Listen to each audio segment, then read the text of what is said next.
Hey,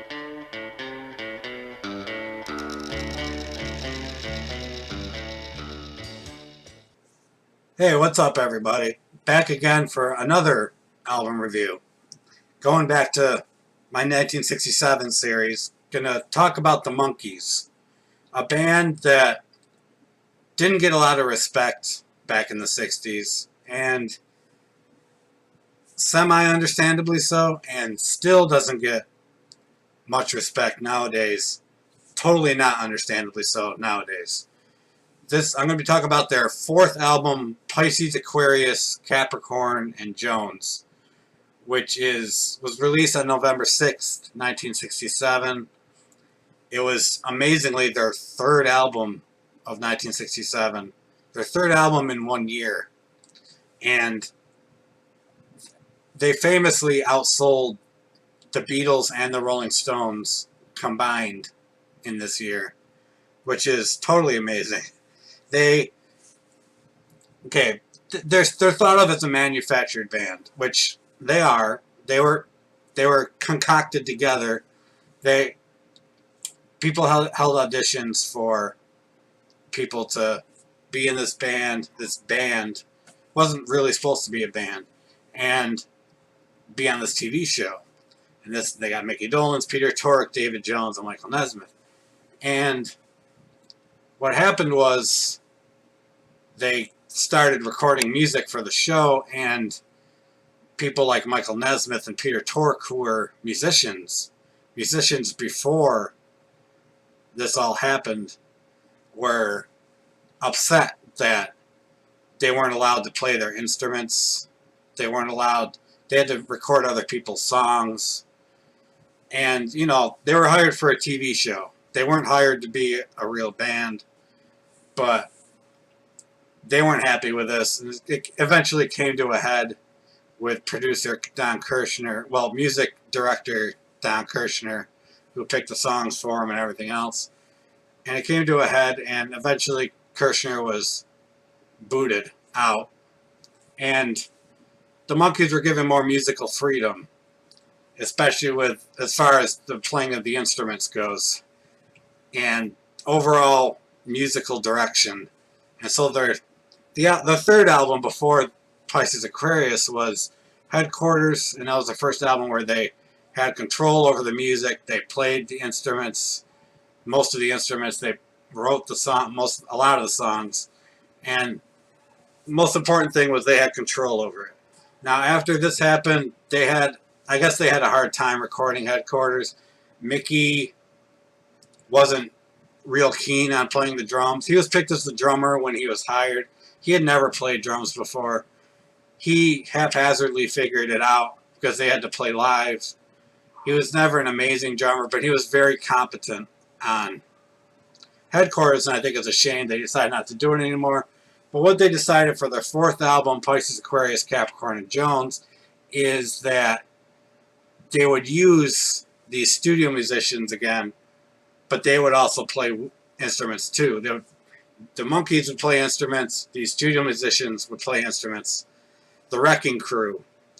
I don't know if you've heard of the Wrecking Crew, but they were these amazing studio musicians that were used a lot in the 60s. The album Pet Sounds by the Beach Boys, which is one of the greatest albums ever recorded, the music was mainly recorded by the Wrecking Crew. And bands like the Byrds used them. Lots of bands used them, but the Monkees got all the flack for using them. But what they decided is they were going to use these musicians, but do it under their musical supervision. So that's what happened. And so this album was released on November 6, 1967. Went to number one, their fourth number one album in a row, and sadly, their last number one album. It was named after the Monkees' four astrological signs. Mickey Dolenz was Pisces, Peter Tork was Aquarius, and Davy Jones and Michael Nesmith were both Capricorns. So they used Mike Nesmith as a Capricorn, and they just put Jones at the end. Pisces, Aquarius, Capricorn, and Jones. This is an album that is dominated by Michael Nesmith. Michael Nesmith is my favorite Monkee. He's the most gifted songwriter out of the band. I don't think anyone can dispute that. He appears on 5 songs.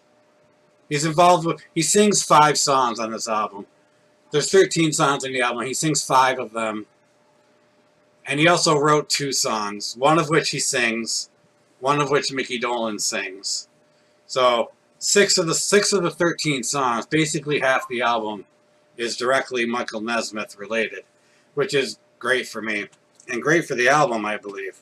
They released a single in October of '67 for Daydream Believer, and the B-side was Going Down.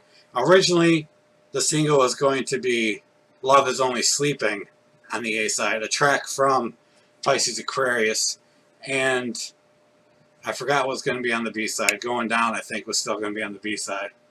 And they, or maybe Daydream Believer was on the B-side. I don't know. The point is, Love Is Only Sleeping was going to be A-side. They decided that track might be a little too risque in 1967, especially for a band like the Monkees, which is humorous considering some of the topics they cover on this album.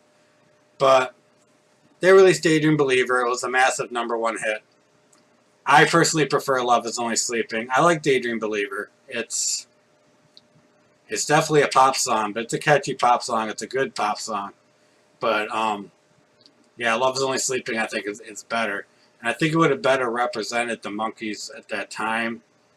And the way music was going in 1967, I think it would have been more relevant to the current music scene. But what do I know? It was a #1 hit, so apparently they know what they're doing.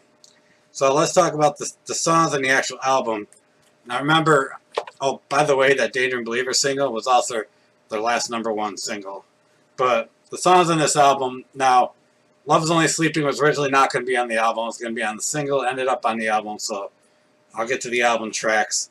#1, Salesman, written by Craig Vincent Smith, is a friend from another band that Mike Nesmith knew. It was about a drug dealer, which goes back to what I was saying, how them thinking Love Is Only Sleeping is too risque to be a single. The album opens with a song about a drug dealer, which is amusing. The original mix of this song included a voiceover by Mike Nesmith recorded over the end of the song, the fade out, which is really cool. It's on they're included on the Rhino reissue of the album, which I have, and it appears on one of the best Monkees episodes ever, I think, The Devil and Peter Tork. Great. You can't really talk about the Monkees without talking about the TV show. And if you haven't seen the TV show, you should watch it. It's great. And it's one of the best episodes. It has this song on it, using the devil as the salesman. It has to do with Peter Tork's soul. And it's great. #2, She Hangs Out, written by Jeff Barry. It's a great vocal performance by Davy Jones. Not one of my favorite songs. It's one thing I'm going to get out of the way right now. Most of Davy Jones' songs on this album kind of don't fit in with the rest of the album. It feels like the album is going in one direction towards, musical experimentation and just doing something different, and then you got Davy Jones doing the pop songs. And, that's what Davy Jones does good, is that kind of stuff. He sings great on this song. I'm not a huge fan of the song. I don't hate it or just even dislike it. It's there.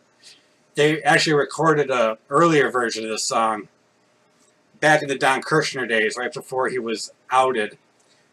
Vastly insuperior version of the song, which is not very good. And it's a good thing they re-recorded it. The song's kind of reminiscent of Surf City by Jan and Dean. I don't know if you hear it. Take a listen to it. Let me know if you agree with me. So, moving on to #3, The Door into Summer, which is one of my absolutely favorite, not just on this album, but Monkee songs in general.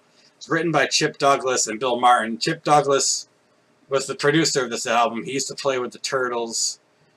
He played some bass on Headquarters. He does most of the bass on this album, freeing up Peter Tork to do things like organ and stuff.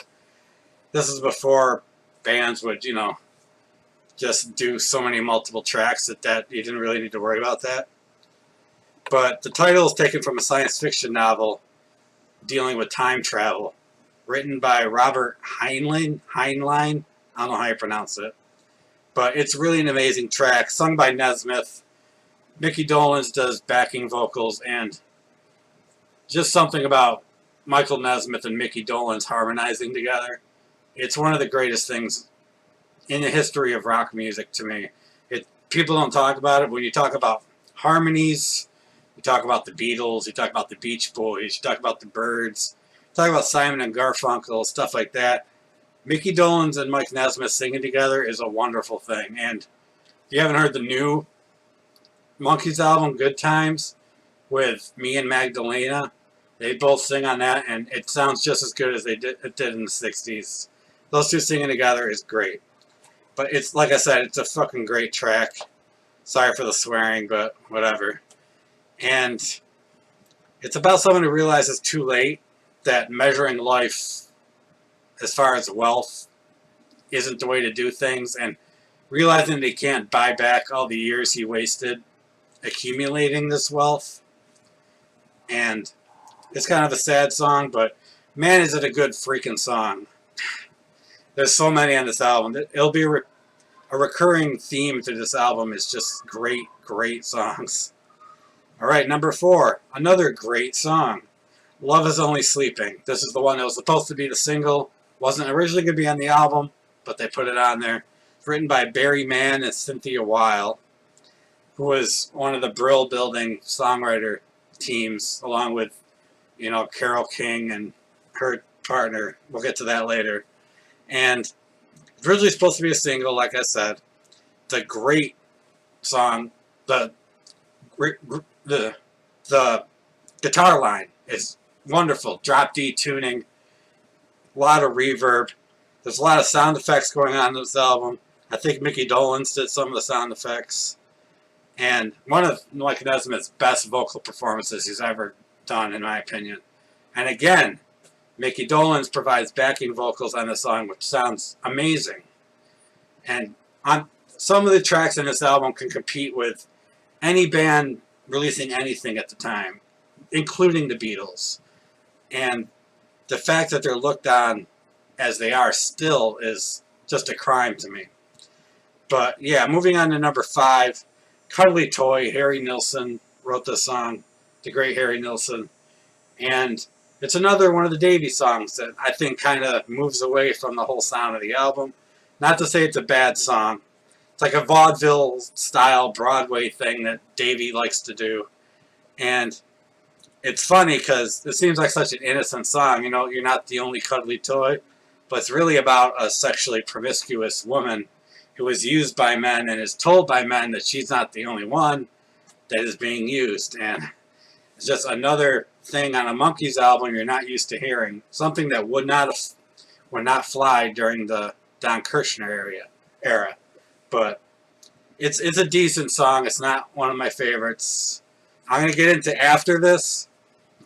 After I go down all the album tracks, I'm going to get into what I think they should have done with some of these tracks. But I'll get to that later. Words, number 6, written by Tommy Boyce and Bobby Hart. The only Tommy Boyce and Bobby Hart song on the album, which is a great contrast to earlier on in their albums when they used a lot of their songs.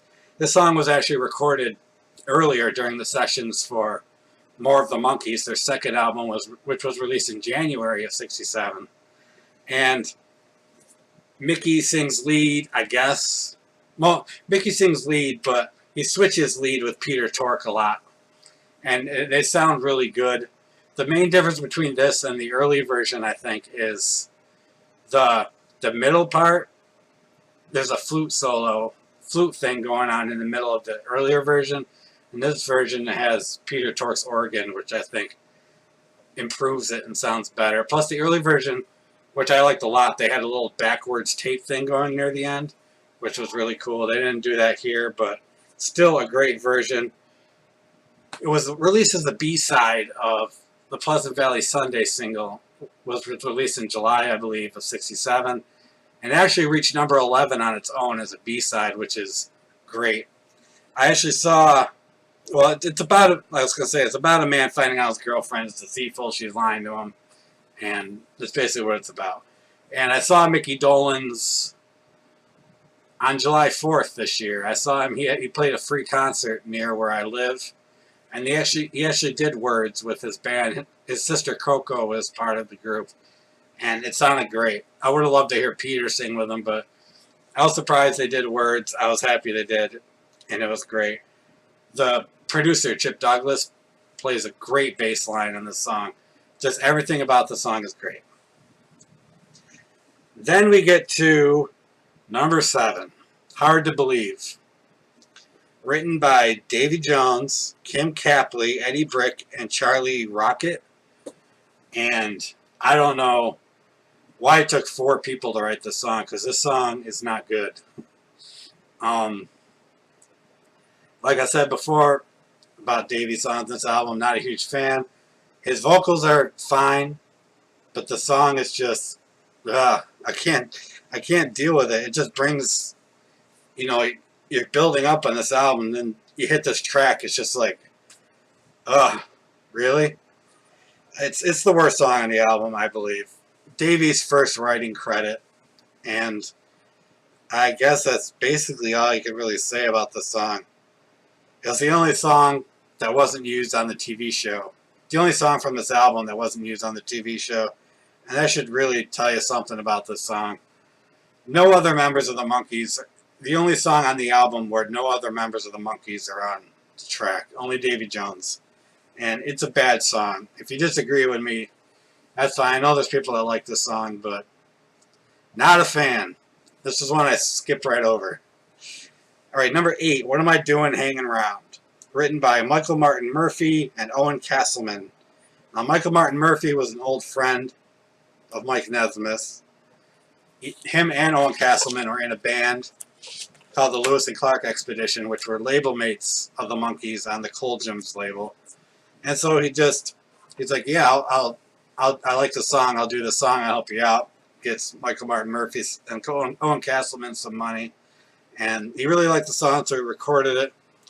It's kind of a country rock song in like the vein of later era Byrds or maybe the Flying Burrito Brothers. And there was actually a rumor that Roger McGuinn from the Byrds actually played on this album. It was later debunked. It didn't happen, but you can see where people might think that. It's got a real Byrds feel to the background with the guitar, and it's got the banjo going in the back. Great banjo in the background. Really good song. Great bass line by Chip Douglas again. And just another Nesmith killer track on this album. It's just full of them. Okay, number 9. Peter Purcell Patterson's Pet Pig Porky, which is just a brief, humorous interlude to the album from Peter Tork. He says the lines like Peter Purcell. He enunciates the P's for every word, and there's one part where he's like, he loved pie, pizza pie, pineapple pie, and he says it's other pies with enunciating the P sound. Then he says like minced tarts or something, which is funny.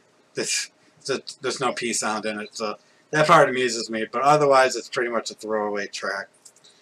Number 10, Pleasant Valley Sunday. I mentioned before this was released as a single in July of 1967. It reached number 3 on the charts, and it was written by Jerry Goffin and Carole King, which I said I'll get back to Carole King. Carole King and Jerry Goffin wrote a lot of songs for the Monkees, and most of them are amazing. Some of the best songs the Monkees ever did are Jerry Goffin, Carole King songs. Sometime in the Morning, Pleasant Valley Sunday, Porpoise Song, As We Go Along. Just great songs, and this is no exception. I think this might be the best song they ever released on a single as far as group song, because they all play on this song. I think there's a few other studio musicians on the song, but it's mostly just them, and man, it's a tight fucking performance. That guitar line with the reverb is just amazing. Mickey sings lead on this song, It's a commentary about status symbols, creature comforts, and life in suburbia as we know it. And it's still a lot of themes that still resonate today about, just like boring suburban life, doing the same thing over and over every Sunday. And later on, this is what Jerry Goff and Carole King said the song was about, the suburban life. And later on, Nesmith said that it's actually about a mental institution. I don't know if he was joking around. Sounds like something Mike Nesmith would say because he's sarcastic and whatever. But it's a great, great song. The end of the song, they turn up the reverb and the echo at the end of the song to increase it. They just keep increasing it till it crescendos at the end, and then it just fades out. It's so great. This song to me is perfect in every way. It's the guitar, the bass, the drums. Mickey does the lead on this song. He's the only Monkee on this song to not play an instrument because Davey plays the maracas. I don't know if you can really count maracas as an instrument since a baby can play a maraca. They basically do when they shake or rattle. But yeah, he did. The guitar line was based on I Want to Tell You by the Beatles from the Revolver album. And it's just a killer guitar line. It's a killer track through and through. There's not enough I can say about this song. It's great. Probably one of the best songs released as a single in the 60s. It won't be seen as that because it's the Monkees, but it really, really is. And you should really check it out if you haven't heard it. Okay, number 11, Daily Nightly, written by Michael Nesmith. It was written by Nesmith about the Sunset Strip curfew riots that were going on at the time. But it was sung by Mickey Dolenz, and there are some songs that Mike Nesmith wrote that he didn't sing, that he had Mickey Dolenz sing. Songs like Girl I Knew Somewhere, Daily Nightly, Auntie's Municipal Court. There's others, and I really like how they figure out which of these songs Mickey should sing, because Mickey should really sing the song, and I love Mike Nesmith and his voice, but it just wouldn't fit the song as well. And it's a great song. Around this time, Mike Nesmith was writing poetry and just setting music to that poetry. Tapioca Tundra would come out of the same kind of thing, and the lyrics are great. And this is arguably the first rock track to ever feature the Moog synthesizer, which was owned by Mickey Dolenz and played by Mickey Dolenz in the song. He was actually the only third person to own a Moog synthesizer. And it's just so spacey sounding. And from what I've heard, he just kind of let it sit there and hit something every once in a while, and it beeped and booped, and it just sounds so cool. It's one of my favorite Monkee tracks of all time. It really is. So good. And I really like on the show, I think it was on the Fairy Tale episode at the end where they had the video, the black and white video, and at the end he's like, psychedelic. And when I first heard the version of the album, I'm like, why don't they say psychedelic at the end? But I guess that was just on the show. So, number 12, Don't Call on Me, written by Michael Nesmith and John London. Like I said, Michael Nesmith, you hear his name a lot for this album. It was written about 4 years before they recorded the song, back when Mike Nesmith was just Michael Blessing, doing his solo kind of folk stuff. And it opens with fake party chatter, announcing that this song is going to be played at some Chicago hotel that doesn't exist, I guess. And the seventh chords in this song are really reminiscent of Nowadays Clancy Can't Even Sing by the Buffalo Springfield, another great band from this time, and another band I will be doing a 1967 album review of. Spoiler alert. And yeah, it's a really good song. It's definitely something you like. A lot of the songs on this album, it's definitely a kind of song you never heard the Monkees do, and you never really heard them do again. There's something really special about this album in that way. And to tell you the truth, when I was a kid and I first heard this album, I didn't really like the song. I thought it was boring. As I got older, I appreciated how great this song was. It's really great. And his vocals are great in it too, as always. Okay, so now we get to the last song, Star Collector. Another song written by Jerry Goffin and Carole King. Sung by Davy Jones. And definitely, I talked about his songs on this album. I don't include this song on that. This song is great. And Davy's vocals in it are great. It might be my favorite Davy Jones song, Monkees song, ever. And it's another song featuring the Moog synthesizer, along with Daily Nightly. It's one of the first. But Paul Beaver, I think he was the inventor of the Moog synthesizer. Paul Beaver plays it on this track. Peter Tork has said that he's not real wild about how Paul Beaver played it on this track. He said he played it kind of like a flute, and he prefers how Mickey did it. And when I listen to the two tracks, I agree with Peter. I like the Moog in Star Collector, but I like it a lot more in Daily Nightly. That song's a lot, the atmosphere in that song is a lot cooler to me.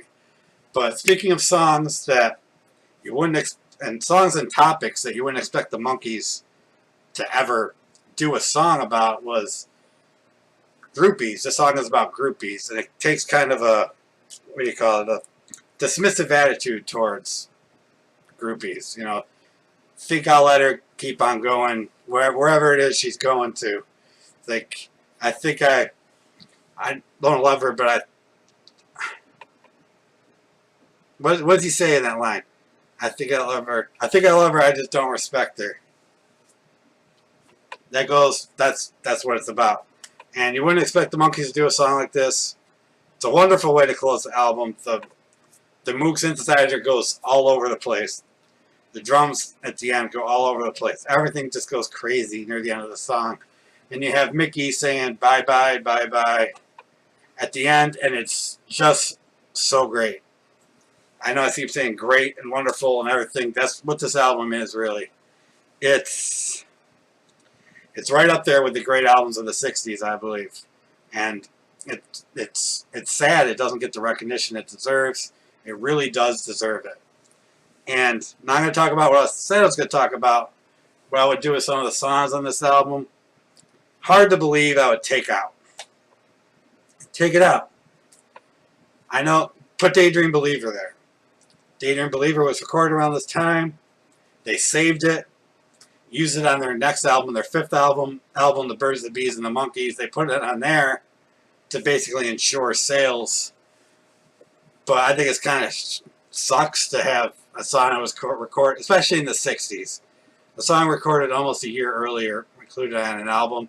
They should have put it on Pisces Aquarius in place of Hard to Believe. Take out She Hangs Out. You don't need that song on there. It's an alright song, but it doesn't fit. Put Going Down as the second track on the album. Just do it. That's the way it should have been. That's the way I think it should have been. But besides that, this album is just magnificent. I'll give it a 9 out of 10. It's because of those Davy tracks, especially Hard to Believe, which is pure garbage. That's why I only give it a 9. It's a great album by a great band who should be in the Rock and Roll Hall of Fame. So, that's my review for now. I don't know. If you've heard that the Monkees aren't a good band, that you shouldn't listen to the Monkees, don't listen to those people. Check this album out. If you're a fan of 60s music, check this album out. It's really, really, really, really, really good. Alright, everybody. Have a good day. I'll see you next time. Check out Facebook page, my Twitter, all that junk. Like, subscribe. Do what you want. And today is Sunday. I'm recording this, so have a Pleasant Valley Sunday.